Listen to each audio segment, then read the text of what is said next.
Hello, hello, hello, and welcome. In today's interview, I'm going to be talking about how to be a confident woman with none other than Jennifer Spaulding, leadership coach extraordinaire at jenniferspaulding.com. Now, just in case you're unfamiliar with me and we've never met before, first of all, hello, and let me introduce myself. My name is Nina Dafe, and I am the founder and the editor of the Far Above Rubies collection.com, where I basically help wonderful, amazing ladies just like yourself to know their worth, power, and purpose as women of God. And if that's something that sounds right up your street, then I would definitely consider subscribing. So hit that button and also press the bell. I post videos every single week, and what that will do is just basically notify you every single time that I post one, so you never have to miss another great video like this again. Now, I also want you to stay tuned, because by the end of this video, you're gonna know and understand why women kind of tend to struggle with confidence in general, but also particularly like in leadership. You're also going to know how to kind of build your confidence, but also, and most importantly, find your validation in God. And Jennifer's going to leave us with a very simple exercise and activity that you can implement very practically immediately, which will help you to grow and build your confidence, as well as many other things. Okay, so before I jump into that, what I'm going to do is do a very quick introduction to Jennifer. So stay tuned, because we're going to be getting into all that meat, nitty gritty straight away afterwards. Okay, so let me just introduce her. So Jennifer Spaulding is a leadership coach whose insights and guidance help high achieving women boost their influence, deepen relationships, and lead brilliantly. During her 20-year career, Jennifer honed her leadership skills working for top institutions in the fields of management and IT consulting, sales and marketing, financial services, and also non-profit. She built executive forums for Fortune 500 leaders, managed an industry-leading mentor program in one of the largest US cities, and also raised millions for charitable causes and mentored women for over a decade. Jennifer's expertise has been featured in Red Book magazine, The Huffington Post, Everyday Health, Elite Daily, The Book, Women Who Work, Love, Pray, and she's also appeared on numerous podcasts. So without any further ado, we're going to jump straight into the interview. Enjoy. Hey Jennifer, once again, thank you so much for being with us today. It's great to have you. Thank you. Uh, Likewise. And as you know, I've already introduced you, but just kind of very briefly, in your own words, could you just explain to everyone who's watching kind of who you are and what it is that you do? Sure. Thank you. So I'm Jennifer Spaulding. I live in Austin, Texas. I'm a leadership coach. So I primarily work with women entrepreneurs and business leaders who are trying to get to the next level, make more money, have more influence. Amazing. And yeah, and I just love helping women get to their dreams, get everything Yeah. they want professionally and personally. So it's been a great journey. Oh, wow. That sounds like really amazing. I think especially, for Christian women, there's a lot about us, kind of being leaders. Should we be allowed to lead? Um, and some people actually would kind of find it a bit controversial, even. So, I mean, how has your faith kind of, played into your role going down this path? How did you get into leadership and mentoring other women that way? Sure. And I love that you're having this discussion because I Thank agree. you. And it's such an important thing to do. Yes. When I've been mentoring women, especially women that are Christians, they ask me Mm, similar questions. yeah. They use messages sometimes within their communities. So for me, I just truly strongly believe that God has given us all each unique gifts, Yeah, and definitely. it's our role and our duty to use them to serve Mm, other people. So whether that is being a stay-at-home mom, or maybe mm, that's being an artist. And maybe that's also leading a business and leading other people. Yeah. So whatever we can do to identify our gifts, I think we have them for a reason. I so agree. Definitely. Yeah. And I just Definitely. think it comes in all forms. Yeah, yeah. And I know that, kind of offline when we're emailing back and forth, one of the things that you were talking about is confidence. And, kind of, you feel like women, that's something that they kind of struggle with. Would you say that's kind of particularly within leadership because of some of the things we've been told? Or, is that general in terms of, maybe even going after goals and those sort of things? Yeah, I think it's a mix. So Mm, there's a really great book called The Confidence Code that if anybody nice. wants to read that, I recommend. Yeah. Have you heard of it? I haven't, no. I was saying, yeah, because I was like, oh, confidence code. That's something I need to kind of write Yeah. down. Yeah, well, it actually has a lot of research in it. So it's Okay. about women in general, and so it depends on what you want in a book. Mm, I found it mm, super helpful for what I do. yeah. What they were saying is, based on different research studies, that we're born with a set level of confidence, just like you're born with like a set level of happiness. Interesting.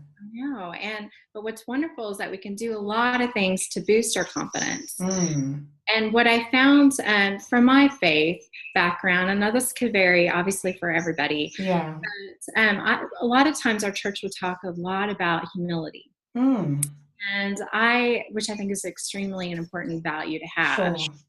But I had heard a mixed message. I Okay. heard that it was, or I interpreted it to mean that I shouldn't put myself out there. I shouldn't want to take a lot of, to be seen, to be known, that Yeah. was a bad thing. Obviously, pride can be a very bad thing. Yeah.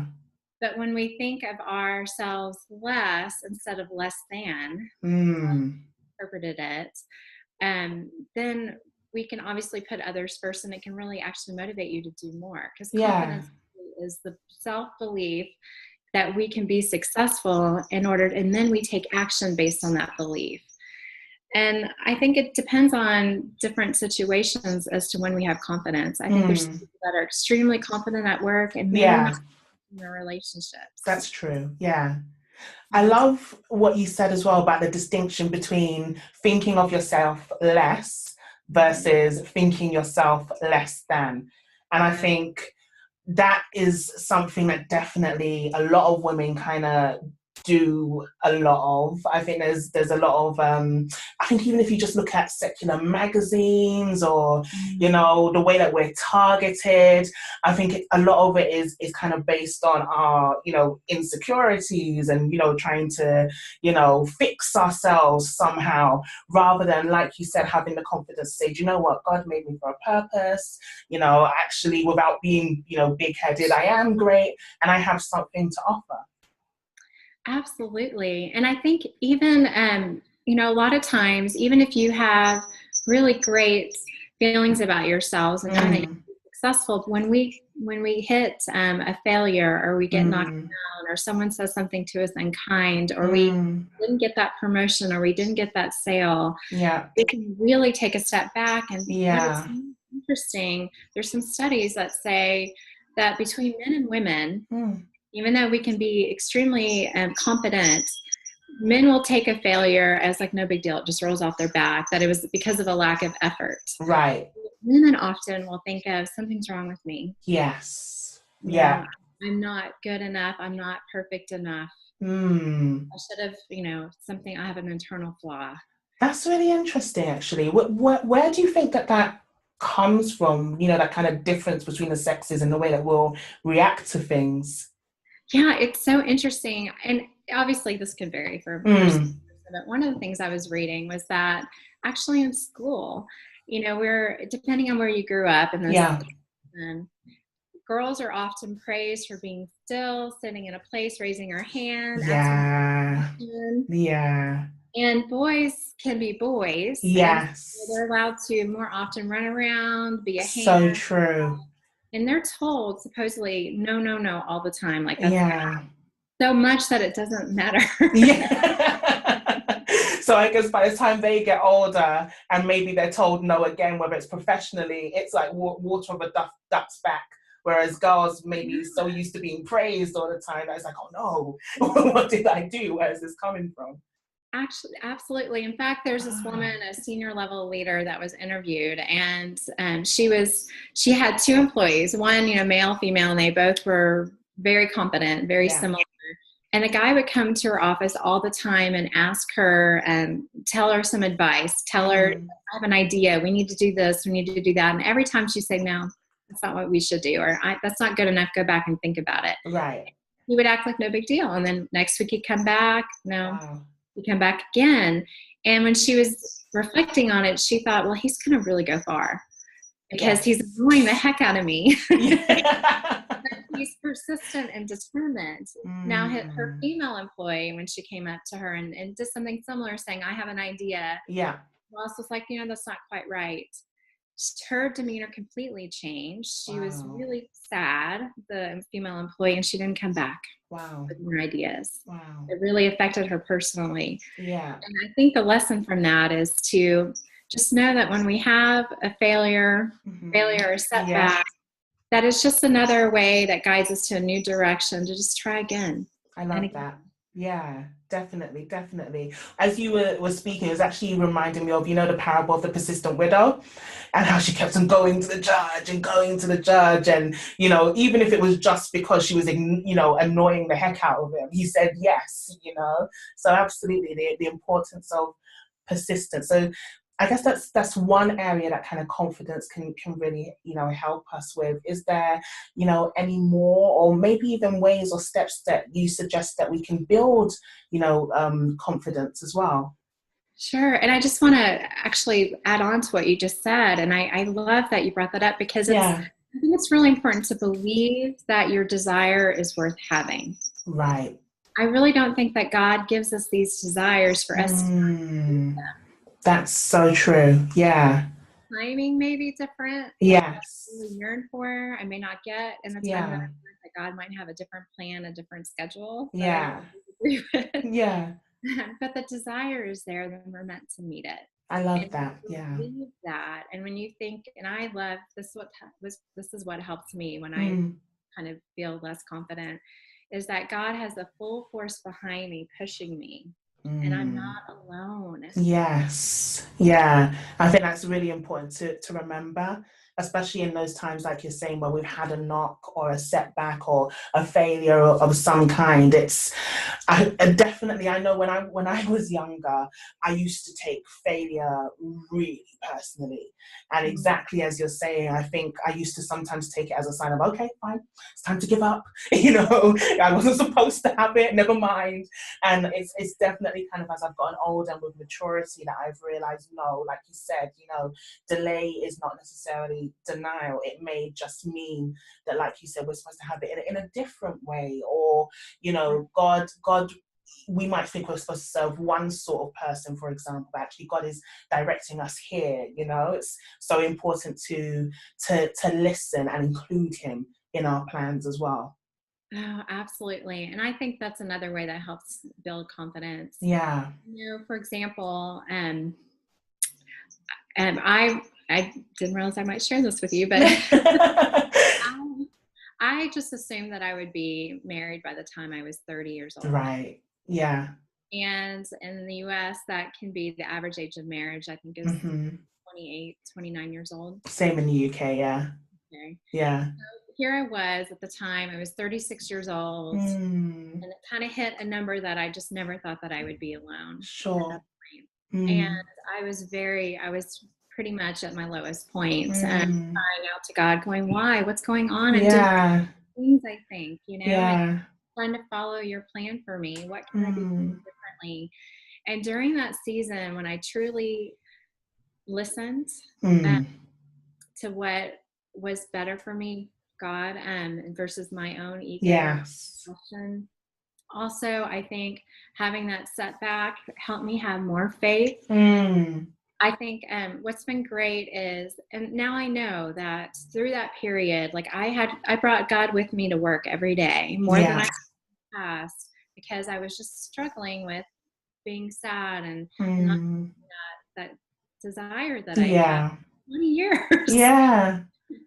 And so now that's, when I realize, like, when I can silently pray all the time, especially when I need help, Yeah. and to know that that I have this sense of me, something bigger and better with me, and that it will happen. Yeah. It will really happen. It will turn around. And I ended up meeting my husband when I was 39 years old. It was Wow. perfect timing. Yeah. Find out he and I were on a similar path. And if I had had made a decision to marry anyone I had dated before, I would not have been as happy or fulfilled. It's just that belief that, it will happen, but what do we need to step back and listen and learn from it? I love that. That is such a great testimony. I think not even just in the area of, marriage and relationships, because I think even if we're going back to the whole concept of confidence, I think that can definitely be an area that women tend to find their confidence in. Because even going back to what you were saying about what we're taught growing up, or the fairy tales about she grew up and she married the prince and she lived happily ever after, or even in church there's this pressure sometimes as women to be in a relationship or be looking towards marriage. So I think just that testimony alone, if there is somebody who's watching and is feeling the same way, or even just in another area, just hearing that, look, remain faithful, keep listening, keep waiting, and God's got you covered. I love that. Thank you for sharing that. Yeah, well, and I think it helped me realize that I needed to love myself more instead of judge and be critical of myself, because I was thinking, what's wrong with me? Wow. And when I did that, I actually even applied it at work. Okay. So work even got better. I met my goals even more quickly and much faster and bigger. Like, one of the things that I learned that I loved telling people is a simple exercise to do. And some people don't find it very simple. And I have to admit, it was not simple the first time I heard it either. Okay. Is that I have people write down 25 reasons why they're so awesome. Oh, okay. Yeah. I can see why that might be difficult. Yeah. Number 25 kind of scares people. So I hear it's funny what I hear back. Some people think, well, don't you think that's self-serving? Interesting. A little narcissistic, to be that much. Yeah. Things. Yeah. And I think that God wants us to feel beautiful and amazing, because when we do, like I said, when we have confidence, we take action, we can serve people more, we can serve them more.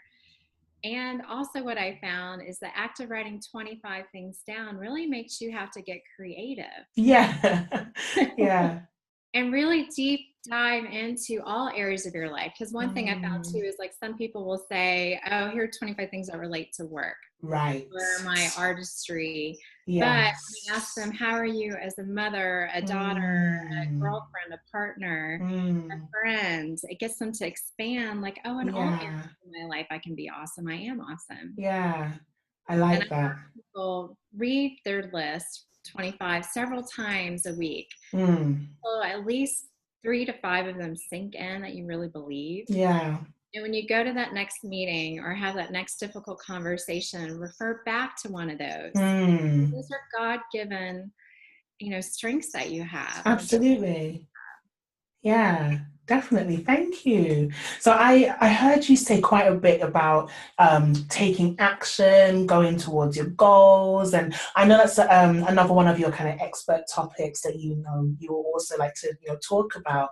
So how do we do that? How do we kind of, apart from being confident to do so, recognizing our gifts and including God in the mix, how else can we go towards our goals and make them a reality? Yes, great question. So I heard this actually from Sarah Blakely. Sarah Blakely is the CEO of Spanx, the founder of Spanx. Oh, cool. Yeah. And she's the youngest female billionaire in the world. Amazing. Yeah. And I love following her on Instagram. And what she said was, if you don't write down your goals, they're just wishes. It's just a wish, a desire. But when you write them down, and there's a lot of science on people that actually write down their goals, they are more likely to achieve them. And actually, a very small percentage of people do. So that's the first step, is to write down goals. But before that, I should say we have to know what they are. Yeah. True. Yeah, and what I like to do with that is to just do a brain dump, a brainstorm of all the things that you want. And Mm. oftentimes we can limit ourselves. Mm. We're afraid we may not get them. We might be disappointed if we don't. True. So anything from like where you want to travel, who you want to meet, how many Mm. friends and relationships do you want to have in your life, how much money do Mm. you want to make, Mm. what impact do you want to have on the world, what do you wish your ideal day was like? Yeah. All those things, answer those questions for yourself without editing, without saying, well, Mm. that's not okay. And then write them down and review them. And another thing about what science says, a Mm. research study, is that our brain can't tell the difference between a visualization of Mm-hmm. what we want versus reality, which is so odd. Interesting. Yeah. Yeah. And so another step of achieving your goals is to really envision yourself Mm. already having done that. Mm. So if you want to make a certain level in your company or financial gain, to be visualizing what would it be like when you have it? What's the party you're going to have? Who's going to be at your celebration dinner? Where do Mm. you go on that trip? Are you going to buy something, give money away to that charity? Like, Mm-hmm. what is that going to be like? But not only the end result to visualize and kind of immerse yourself in that feeling and the sounds and the people that will be with you, Yeah. but all the hiccups that you're going to potentially face. Okay. So like a realistic vision, not just kind of the good stuff. Interesting. Yeah. So that you can pre-plan what Mm. the mistakes might be or what people are going to say or the objections you're going to get. I like that. Because when you work them through and you Mm. visualize this might happen and here's what I'm going to do, Mm-hmm. when it happens, you'll be so prepared, much more. Yeah, I like that because it's a different I think it's a twist on what you typically hear. You know, most people I think will kind of tell you to visualize, and like I said, it's the good stuff. It's, Sure. you know, how great will you feel and what will it look like and feel like, and you know, all of the sensations of it. But I like that you've also said actually think about what could possibly go wrong, you know, hope for the best but prepare for the worst, because actually that's not being pessimistic, because I hear that as an objection. You know, you're being pessimistic, you're being too negative, but like you said, it's actually a way to prepare yourself for once you get there. Yeah, I mean, because it's normal to have trials, Yeah. right? Have hiccups or bumps in the road. Yeah. Could they be? And that's what I found is like even there's a lot of word discussion about what's your intention Mm. for things, and Mm-hmm. oftentimes we forget. We just kind of go through our day and we go to the next meeting and the next phone call and the next meetup Yeah. and we don't stop and think, what's my intention? Yeah. How do I want to feel? What do I want to accomplish? How do I want them to feel or react? Mm. And I think it's the same thing with goals. It's like to Mm. pre-prepare, pre-plan. Yeah. And in terms of kind of like the writing down and the visualization, are you quite prescriptive about how many times we do it, or, you know, anything like that? Or is it just, you know, as and when? That's a really good question. And I think Mm. it's just dependent on who you are and what Okay. works for you. What I do, and I got this tip from I think Jack Canfield or I don't know, somebody. Mm-hmm. And I have like a little spiral note card Yeah. thing that I keep on my bed. And I've Okay. written them all down there and I flip through them. And I have them like on a note card might be about family and a note card about travel, Mm. about work, about finances on each. Mm-hmm. And I'll have like 2 to 3 goals per line Right. per card. And I flip through them. And I try to do it daily Mm-hmm. just so I remember. Yeah. And for anyone that's ever been in sales, they say, and this has been so helpful for me, when you have Mm. like your spreadsheet of where you are today and where your goal is, your financial goal and your Yeah. pipeline, and you're staring at it all the time and you're updating it every week, it really pushes you to do it. Interesting. Right. Yeah. Sometimes we forget what our goals Yeah. are. It's true. You're right. It's true. Like, especially around January time, you know, New Year's, and everyone kind of sits down, okay, this year I'm going to do this or do that. And it's so easy to get all the way to December and kind of go, oh, wait, I only kind of did one thing and I had like a list of 10 or something, you know?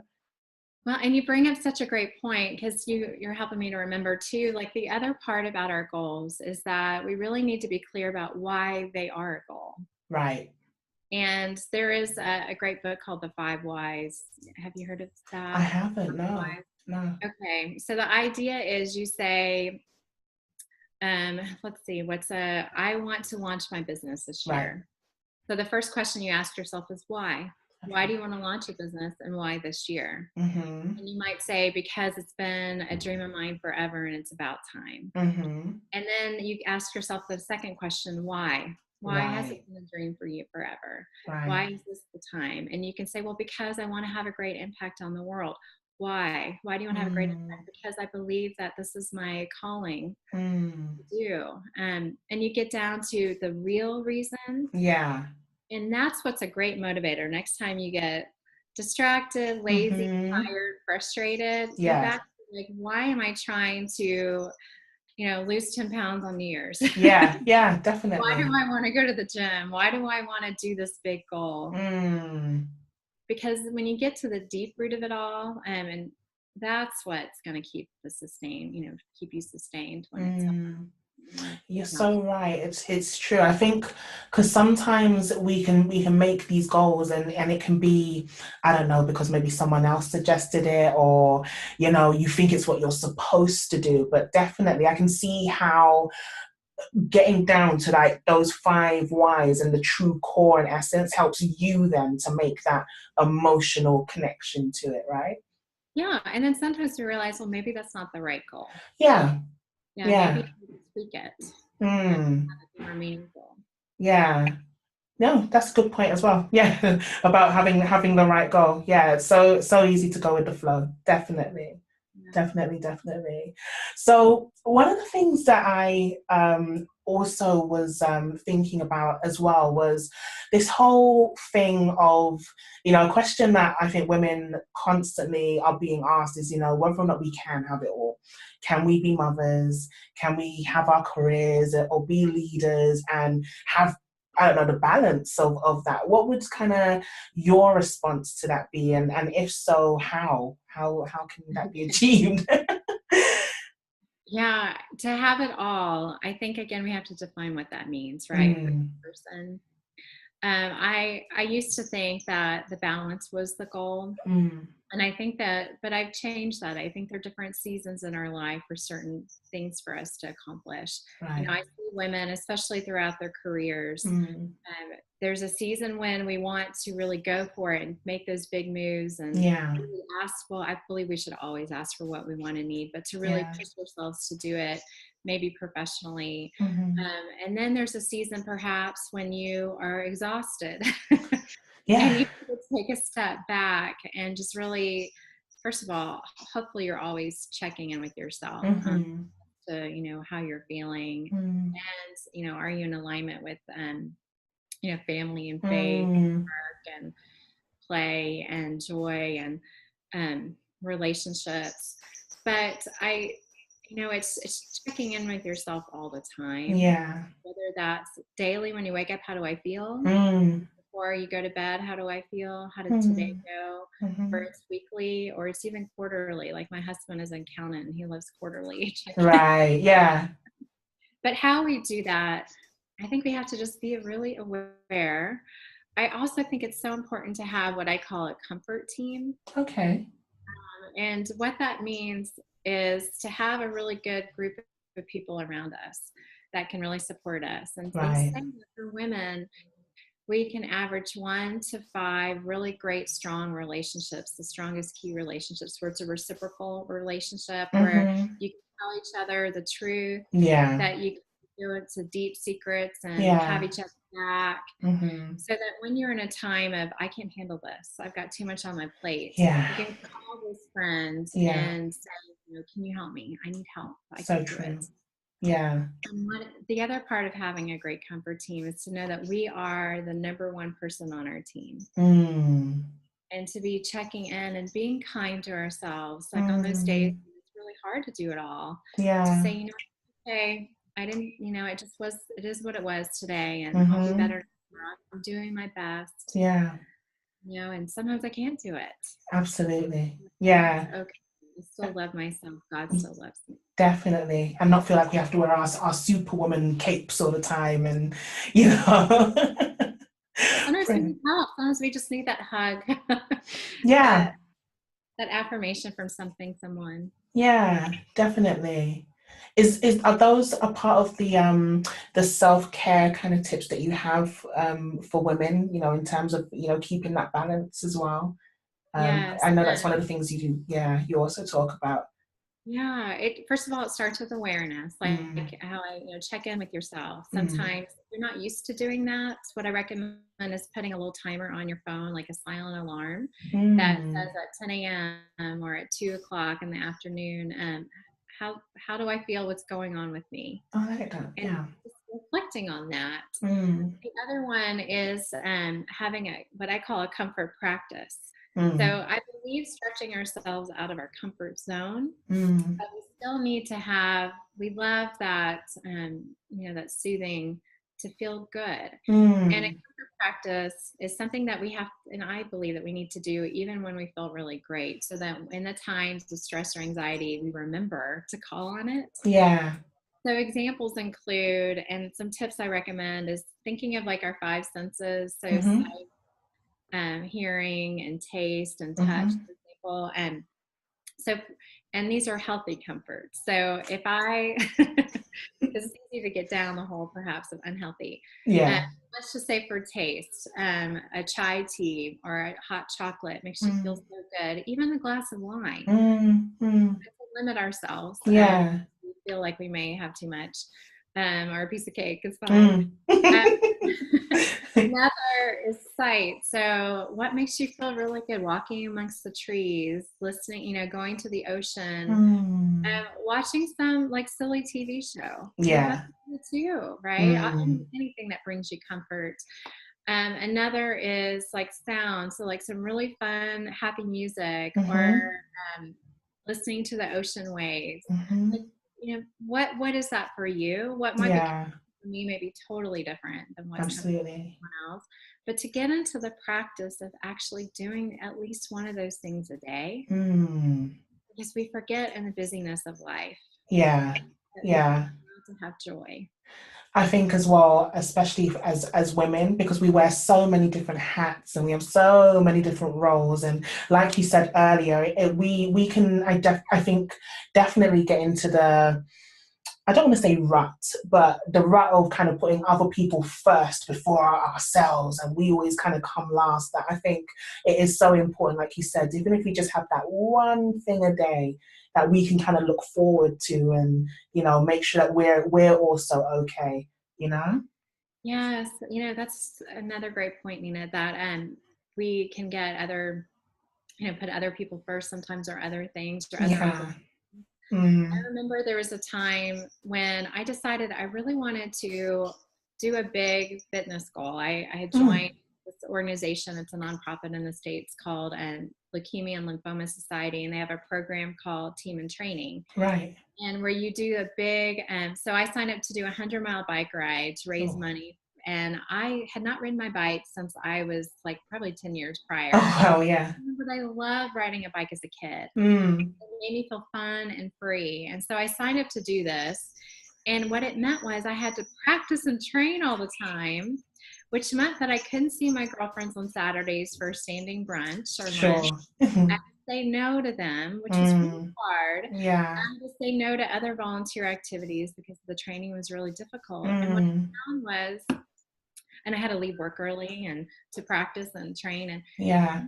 so great about it. At first, I struggled thinking, "Am I being selfish?" Yeah. And then I realized, you know what? I feel so good that Yeah. when I see my girlfriends, I'm much happier to be around. Yeah. Yeah. I have more to give because I have more Mm. energy. I'm in better shape. Yeah. I realized, no, it was not being selfish. It was taking time for myself so that I can even be a better person for others. So true.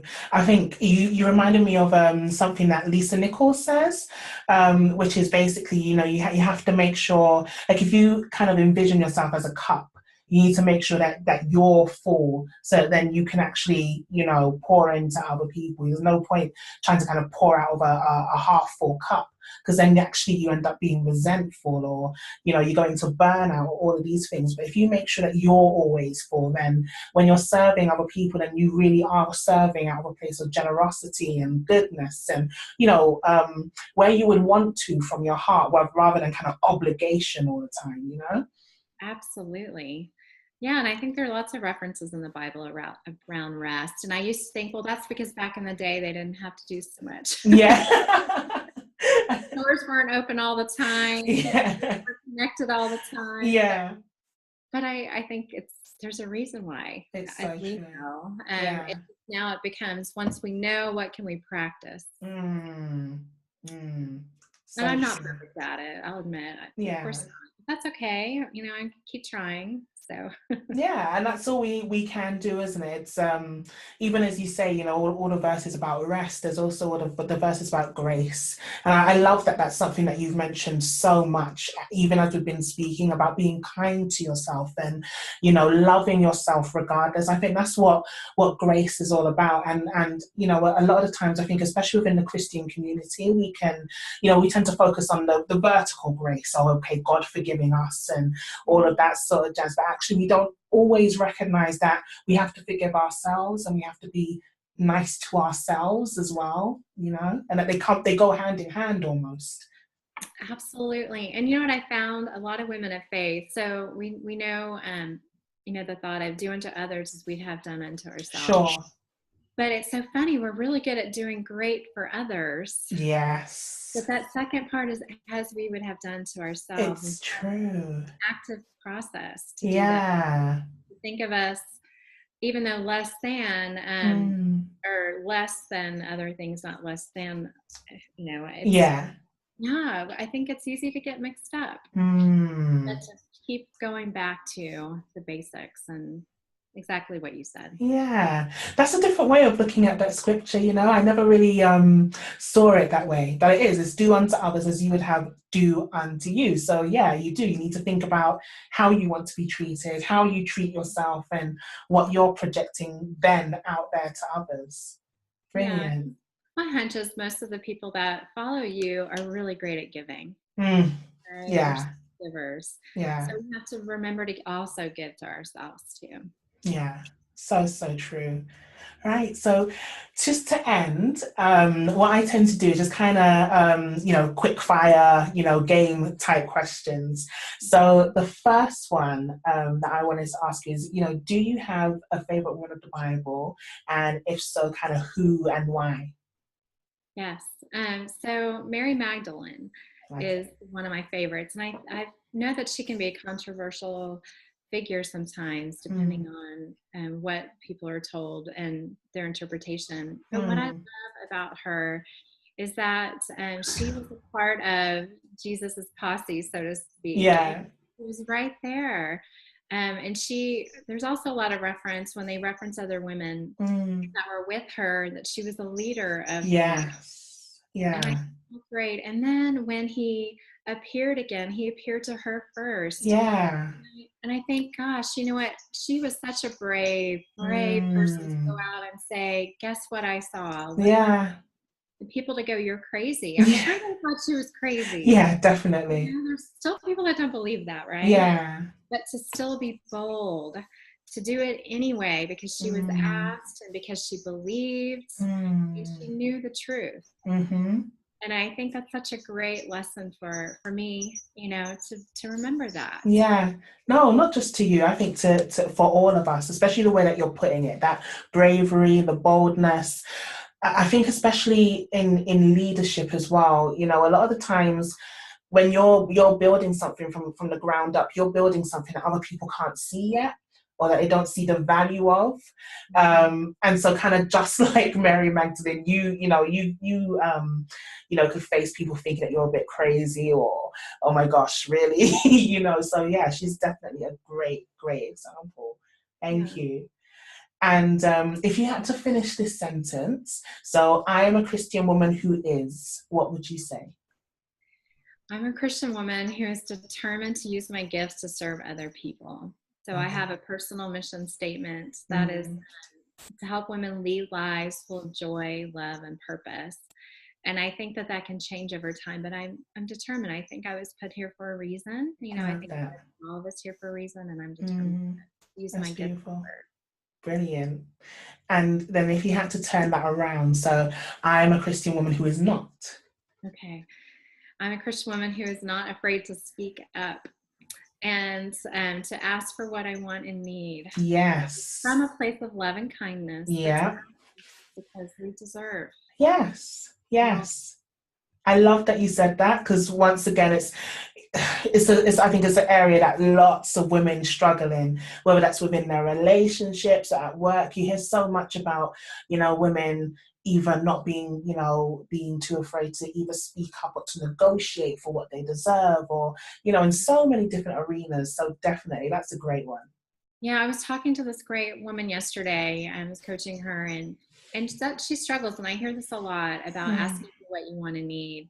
And she does a lot of managing other people's feelings. She's afraid Mm. to say something because it might hurt their feelings. Sure. I had to remind her, and I had to learn this myself. If Mm-hmm. from a place of love and kindness, if Mm-hmm. that person gets upset, if they get mad, get angry, that's all about them. Yes. Now, if I Yes. do it from a place of anger and frustration and I'm not nice, then I own Mm. responsibility. But otherwise, Right. Yeah. none. So true. I love that. And just to kind of finish off, do you have any other kind of words of encouragement, and also just let people know where they can find you, if you have a free gift, anything like that? Oh, thank you so much. No problem. Yes. So my website is jenniferspaulding.com, and I have a 5 days to more confident you. It's just a 5 day video series. The videos are just 2 to 3 minutes long, and with Nice. you can download a PDF, and it's telling you some different quick and easy actions to help you build Mm. your confidence. And so that you get in the practice of doing 1 or 2 things a day that just makes you Mm. feel really good to take that action. That sounds You can amazing. find that on my site. It's jenniferspaulding.com/confident. Brilliant. And what I'll do is underneath, when the show actually does go up and we have the show notes, I'll make sure that's clear so everyone knows where to find you and stuff as well. Because we Thank you. definitely want as many women as possible to feel confident, especially in Christ. They've been made for a reason, and anything that's, going to help with that is always, welcome and great. So thank you. Yeah, and I would just say, to the other part of your question, what else would I say is just to believe that Mm. what you really want to strive for, that desire is there for a reason, especially if Mm. it's not going away. It's meant to be fulfilled. Yeah. It will be. Just Yeah. keep pushing, believe in yourself, and surround yourself with great people that will help you. Absolutely. Thank you. Thank you so much. There were so many gems throughout in everything that you said, like really so edifying and uplifting. I really enjoyed this conversation. Thank you so, Oh, so much. likewise. Thank you for doing this, for supporting women all over the world. Thank you. Okay, right. So take care and bye. Okay, thank you. Bye. How amazing was that interview? Now, if you were just as blown away as I was by all of Jennifer's wisdom and pearls that she shared, then definitely feel free to like and share this video. I'd also love to know what your biggest takeaways were. So feel free also to kind of comment below, and let's keep this dialogue going. And also, as I said, I post videos every single week. So if you would like to see more of those so that you can basically grow and discover what your worth, power and purpose is as a woman of God, then also consider subscribing. And don't forget also to press the bell so that you're notified every time I post a video and you never ever miss one. Okay, so until next week, take care, my love. Thank you very much for watching, and I'll see you again soon. Bye.